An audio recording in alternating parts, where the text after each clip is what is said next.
well when you're at the end of your career. Also, the one big assurance that they have in their mind that my children will take care of me post-retirement. Why do I need to think of financial planning? Anup Bakshi, this is all related to the age factor and the age cycle. We talked about people thinking that they are too young. A lot of people think that they are too old, and that sense of satisfaction that I'll be taken care of. All those are myths, aren't they? Shivnath, there are three distinct things that can happen. One is that we have to take cognizance of the changes in the society.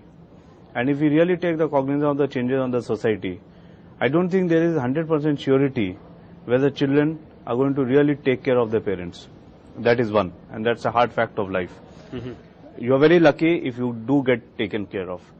However, assuming that you do get taken care of, I think the second issue is that would you not want that all your earnings that you have is to create a will and an estate for the people who are going to be left behind after you have gone.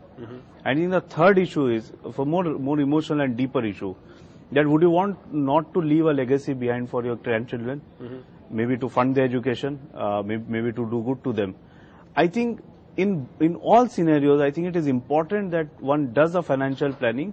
Yes, it may not so much with the view of investing for 20-30 years, but then distribution and creating a legacy is also a very important aspect. Is it ever too late to start, Amit? Not really, because even if one is approaching retirement, as we all know that life expectancy has gone up, the life post-retirement is now 15, 20, 30 years. Now, I may retire next year or a year after that, but I have to survive the next 20, 30 years after that. What do I do in those many years is the question, and for that, again, one needs to have a plan. But tell me, what are the common problems that you face when people started at a later stage? The room to maneuver is limited. Obviously, the options become limited. To an extent, yes, the options become limited compared to a younger person. But at the same time, the larger goal is largely distribution of income from the investments, which means you're funding your regular expenses out of your investments in the retirement. Compared to that, a youngster will have some of the larger goals like building a house, etc., etc. And you've taken care of those goals when you are approaching retirement. So the needs are different.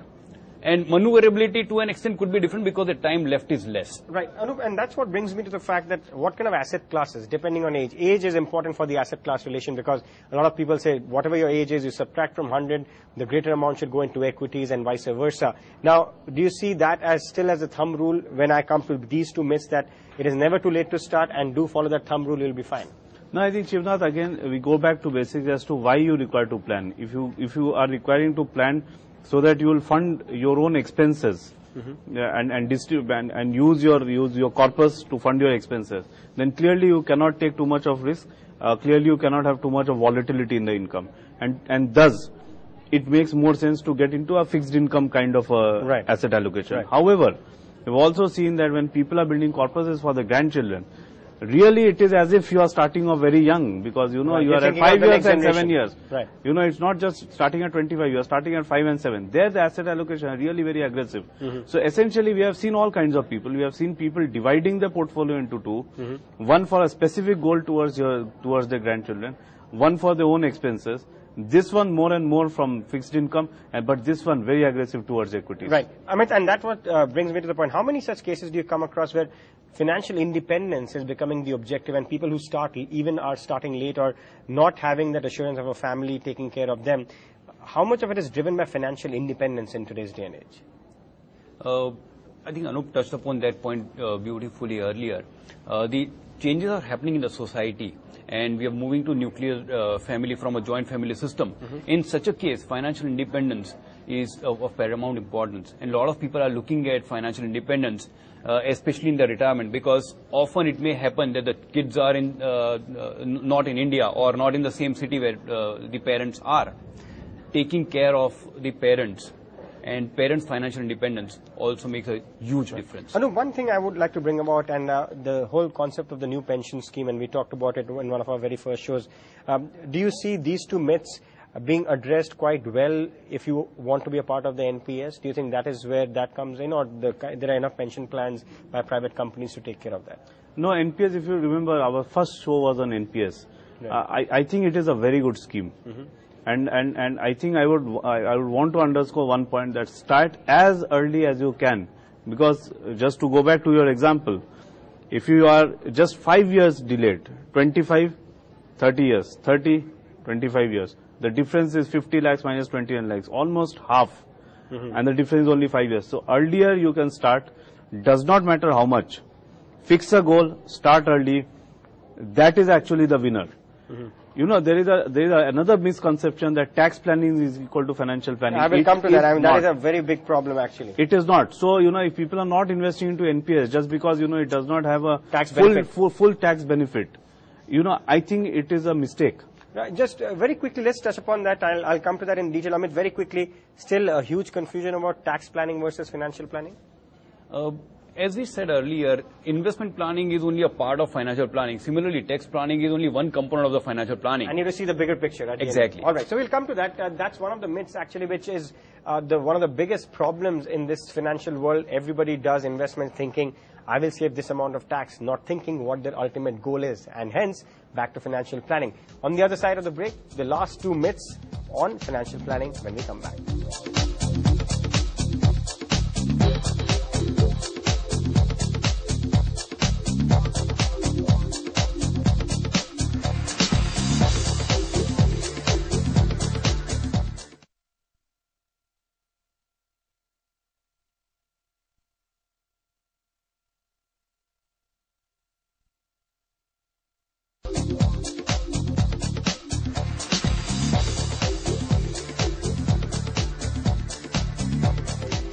Welcome back. You're watching Turning Money to Wealth. We are talking about the myths of financial planning. From the sound of it, it looks like even I suffer from some of them. But we have to continuously talk about it to make sure that we break open all those blinkers that we are wearing sometimes.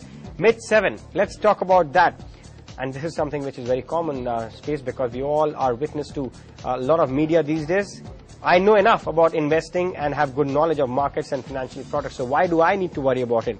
Of course, it is good to know about financial market, but it's one thing to know about a financial plan is not just about the financial products in the market. So you may be aware of the mutual funds, but which one to buy and which one fits into your goals is the most key aspect of it.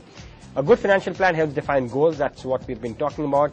And importantly, a financial plan, if followed, will inculcate discipline in your way investments are going to do the talking. We'll talk about examples in that as well in just a bit. But first off, and the last myth, if we can flag off, isn't tax planning the same as financial planning? We touched upon it briefly in the last segment, but the fact is that everybody goes and allocates money because they want to save taxes. Anup, let me start by this before I talk about myth 7. We were talking about tax planning and financial planning. What are the problems that emerge if you confuse the two? Shivnath, let us divide the universe into two. One is of a salaried employee and another of a self-employed employee. If you look at a salaried employee, he is fairly well taken off by the wisdom of our overall system. And that is, there is a provident fund.